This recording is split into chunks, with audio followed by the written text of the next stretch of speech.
ಎಲ್ಲರಿಗೂ ನಮಸ್ಕಾರ. ಮತ್ತೊಮ್ಮೆ ನನ್ನ ಚಾನಲ್ಗೆ ನಿಮ್ಮೆಲ್ಲರಿಗೂ ಕೂಡ ಆತ್ಮೀಯವಾದಂತಹ ಸ್ವಾಗತ. ಇವತ್ತು ಕೂಡ ನಾನು ನಿಮಗೆ ತುಂಬಾನೇ ಯೂಸ್ಫುಲ್ ಆಗುವಂತಹ ವಿಡಿಯೋದೊಂದಿಗೆ ಬಂದಿದ್ದೀನಿ.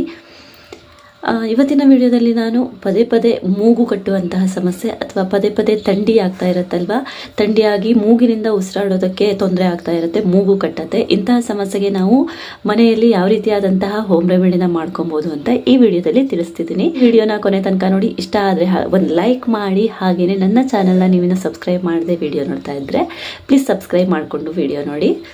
ಬನ್ನಿ ವಿಡಿಯೋನ ಸ್ಟಾರ್ಟ್. ಮೊದಲನೇದಾಗಿ ನಮಗೆ ಬೇಕಾಗಿರುವಂತಹ ಇಂಗ್ರೀಡಿಯೆಂಟ್ಸ್ ಯಾವುದು ಅಂತ ನೋಡೋಣ. 1 ಚಮಚ ಶುಂಠಿ ರಸ. ಶುಂಠಿ ರಸನ ಹೇಗೆ ತೆಗಿಬೇಕು, ಶುಂಠಿ ರಸನ ಹೇಗೆ ಮಾಡ್ಕೊಬೇಕು ಅಂತಂದರೆ, ಮೊದಲು ನೀವು ಮಾರ್ಕೆಟಿಂದ ಶುಂಠಿ ತರ್ತೀರ ಅಲ್ವಾ, ಹಸಿದು, ಅದನ್ನು ಚೆನ್ನಾಗಿ ಜಜ್ಜಿ, ಸ್ವಲ್ಪ ನೀರು ಹಾಕಿ ಜಜ್ಜಿ, ಅದರಲ್ಲಿರುವಂತಹ ರಸನ ಒಂದು ಲೋಟಕ್ಕೆ ಹಾಕಿಟ್ಕೊಳ್ಳಿ. ಆಮೇಲೆ ಅದನ್ನು ಒಂದು ಅರ್ಧ ಗಂಟೆ ತನಕ ನೀವು ಹಾಗೇ ಬಿಡಬೇಕು. ಯಾಕೆಂದರೆ ಶುಂಠಿಯಲ್ಲಿ ಸುಣ್ಣದ ಅಂಶ ಇರುತ್ತೆ. ಸೊ ಆ ಸುಣ್ಣದ ಅಂಶ ಕೆಳಗಡೆ ಹೋಗಿ ತಿಳಿಯಾದ ನೀರು ಮೇಲ್ಗಡೆ ಇರುತ್ತೆ. ಆ ತಿಳಿಯಾದ ನೀರನ್ನು ನಾವು ಔಷಧಿಗಳಿಗೆ ಯೂಸ್ ಮಾಡಬೇಕು. ಈ ರೀತಿಯಾಗಿ ನೀವು ಶುಂಠಿ ರಸನ ರೆಡಿ ಮಾಡಿ ಇಟ್ಕೊಬೇಕು. 1 ಚಮಚ ಶುಂಠಿ ರಸ, ಹಾಗೆ 1 ಚಮಚ ಜೇನುತುಪ್ಪ, 2 ಚಿಟಿಕೆಯಷ್ಟು ಹಿಪ್ಪಲಿ ಪುಡಿ, ಹಾಗೇನೆ 4 ಚಿಟಿಕೆ ಜೇಸ್ಟ್ ಮಧುವಿನ ಪುಡಿ.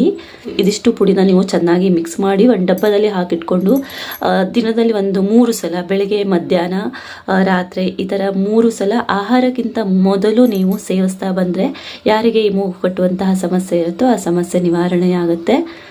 ಔಷಧಿನೂ ಅಷ್ಟೇ, ನೀವು 1 ದಿನ 2 ದಿನ ಮಾಡಿದ್ರೆ ನಿಮಗೆ ರಿಸಲ್ಟ್ ಸಿಗಲ್ಲ. ಕನಿಷ್ಠ ಅಂದರೆ 3 ವಾರ ನೀವು ಕಂಟಿನ್ಯೂ ಮಾಡಬೇಕಾಗತ್ತೆ. ಇದರಿಂದ ನಿಮಗೆ ಮೂಗು ಕಟ್ಟುವಂತಹ ಸಮಸ್ಯೆ ಹೋಗುತ್ತೆ. ಐ ಹೋಪ್ ಈ ಸಿಂಪಲ್ ಹೋಮ್ ರೆಮಿಡಿ ನಿಮಗೆ ಇಷ್ಟ ಆಗಿದೆ ಅಂತ ಅಂದ್ಕೊಂಡಿದ್ದೀನಿ. ಇಷ್ಟ ಆದರೆ ಲೈಕ್ ಮಾಡಿ, ನನ್ನ ಚಾನಲ್ನ ಸಬ್ಸ್ಕ್ರೈಬ್ ಮಾಡದೆ ನೋಡ್ತಾ ಇದ್ದರೆ ಪ್ಲೀಸ್ ಸಬ್ಸ್ಕ್ರೈಬ್ ಮಾಡಿಕೊಂಡು ವಿಡಿಯೋ ನೋಡಿ. ಇದೇ ರೀತಿಯಾದಂತಹ ಸಿಂಪಲ್ ಮನೆಮದ್ದುಗಳೊಂದಿಗೆ ಮತ್ತೆ ನಾನು ನಿಮಗೆಲ್ಲರಿಗೂ ಸಿಗ್ತೀನಿ. ಅಲ್ಲಿ ತನಕ ಖುಷಿಯಾಗಿ ಎಲ್ಲರೂ ನಗ್ತಾ ಇರಿ. ಟೇಕ್ ಕೇರ್, ಬಾಯ್, ನಮಸ್ಕಾರ.